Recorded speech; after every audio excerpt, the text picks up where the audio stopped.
Welcome to Pimpy's Investment Chat, where we keep investment talk simple. And here's your host, Pimpy. What is going on out there, peeps? All right, not a lot of news on the Iraqi Dinar site, but there is some news regarding Iraq. Let's get into this. Okay, remember I told you I was aware that Iraq was sitting on the discovery of some oil fields, and I had not heard anything about it in the news whatsoever. Well, apparently I missed this one, because this is November 28th of 2023. This is one of the discoveries I was talking about. There's more than one, but this is one of them. It says Russia takes control of Iraq's biggest oil discovery for 20 years. The Eridu fields is the biggest oil find in Iraq in the last 20 years. March saw Iraq's state-owned DQOC oil company formally approve the development of Block 10's reserves, including for the whole Eridu field. NPEC's decision to sell 40% stake in the Block 10 region that contains a huge Eridu discovery leaves the way clear for Lukoil to take control of the entire oil-rich area. So this was actually found in 2017. I just had not heard anything in the news about it. That's why I was shocked to see this news article, even though it's from November. So I knew they'd been sitting on some information about oil that they discovered out in the field, and there's a lot more than this. Preliminary estimates suggest that Iraq's oil field holds between 7 and 10 billion barrels of reserves, and now Russia has access to it. Senior Russian oil industry sources spoken to exclusively oilprice.com last week said that the true figure may well be 50% more than the higher figure of that band. So they're saying they're under-reporting the amount of oil that's there. So if they're saying there's 7 to 10 billion barrels and they're saying there's 50% more, you could be looking at anywhere between 10 and 15 billion barrels of oil out in that field. In the event, the oil field, part of Iraq's Block 10 exploration and development region, is the biggest oil find in Iraq in the last 20 years, and Russia wants to control all of it, alongside its chief geopolitical ally, China. So Russia and China are making their way into the biggest oil find in Iraq in over 20 years. This is in line with Moscow and Beijing's objective of keeping the West out of the energy deals in Iraq to keep Baghdad closer to the new Iran-Saudi axis and to end the Western homogeny in the Middle East. That will become the decisive chapter in the West's final demise. So this is what I was talking about earlier, how China, Russia, Iran is trying to include Saudi Arabia and Iraq.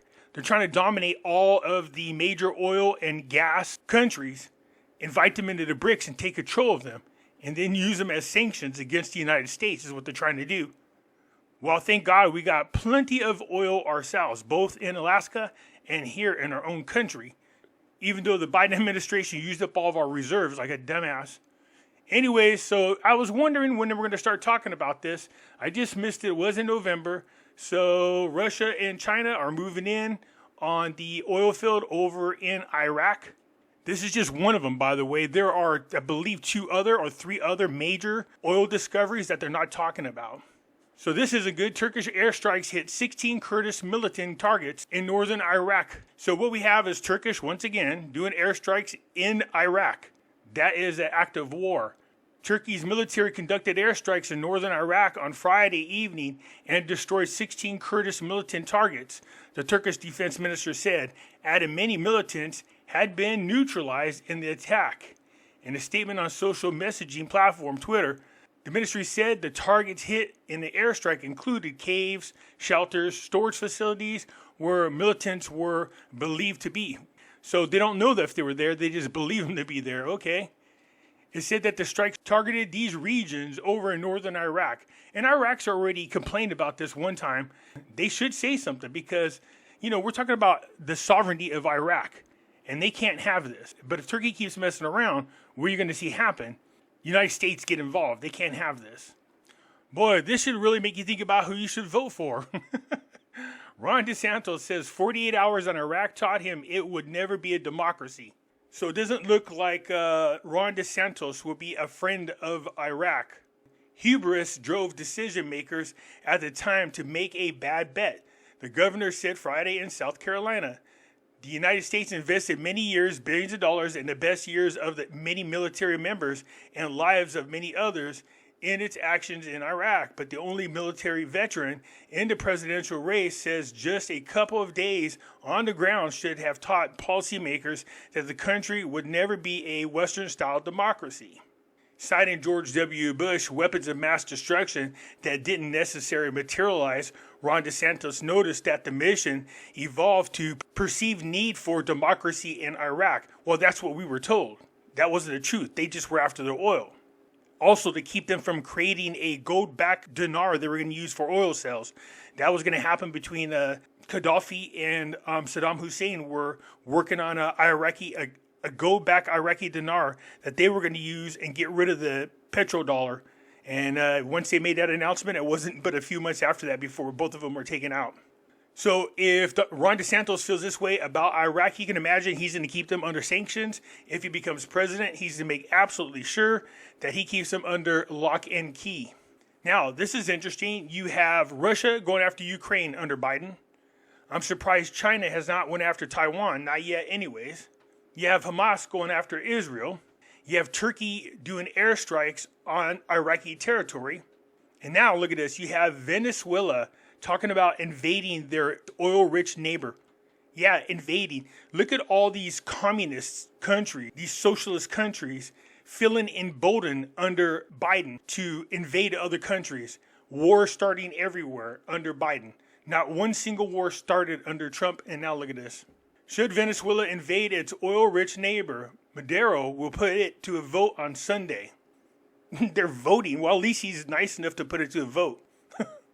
But it's already predetermined. Venezuelans going to the poll Sunday will be asked to answer an unusual, provocative question. Should their government be given a blank check to invade neighboring Guyana and wrest away 3/4 of its oil-rich territory? Now, just for the record, Venezuela is going to partner up, of course, with Russia, China, Iran. And since they can't get any kind of commitment from Guyana, my guess is they're going to go ahead and send over Maduro and Venezuela to try to take the oil away. This way, then, the United States doesn't have any access to it. Or at least they can control that territory. Let's see what happens once they get a hold of it. But yeah, all this happening under this weak-ass administration. The government of Nicolas Maduro is putting the query before voters, part of the century-old territorial dispute between Venezuela and Guyana that is raising tensions in the region and threatening to escalate into a shooting war. Here we go, another war. And they gave away all of our ammunition, just so you're aware. So even if we wanted to go do something, we have an outdated military. It's depleted because people were let go because they wouldn't get the jab. And they sent all of our ammunition over to Ukraine. So yeah, that's put us in a hell of a pickle. Not to mention, all of our oil reserves have been used by the Biden administration. This is bad, man. It's really bad. The question would be on the ballot in a 5-part referendum that, among other things, would grant Maduro special powers to invade Guyana and create a new Venezuela state encompassing 74% of English-speaking Guyana's current landmass. The new area would be called Guyana Escobar. I believe that's how you pronounce that. I'm Mexican and I don't even know how to pronounce that. Some experts see the whole thing as a political ploy, though many Guyanese see the threat as real and fear, among other things, the loss of their citizenship. So Brazil's already there to try to calm things down. Brazil is a close ally of both nations. So this is how you know it's becoming a real thing. This is just another invasion. So these countries are starting to invade other countries because they know there will be no retribution, not from this weak-ass administration. So this is really sad. And yeah, this has a lot to do with the BRICS nations taking over as much of the oil and natural gas resources as possible. That's just some of it. Not to mention all the farmland that we actually rent out to China to grow food when we can't even grow our own food. They've been destroying our crops. Anyways, that's it for now. You guys let me know what you think. I'm curious to hear what your comments are, and I'll get back at you later. I'm out.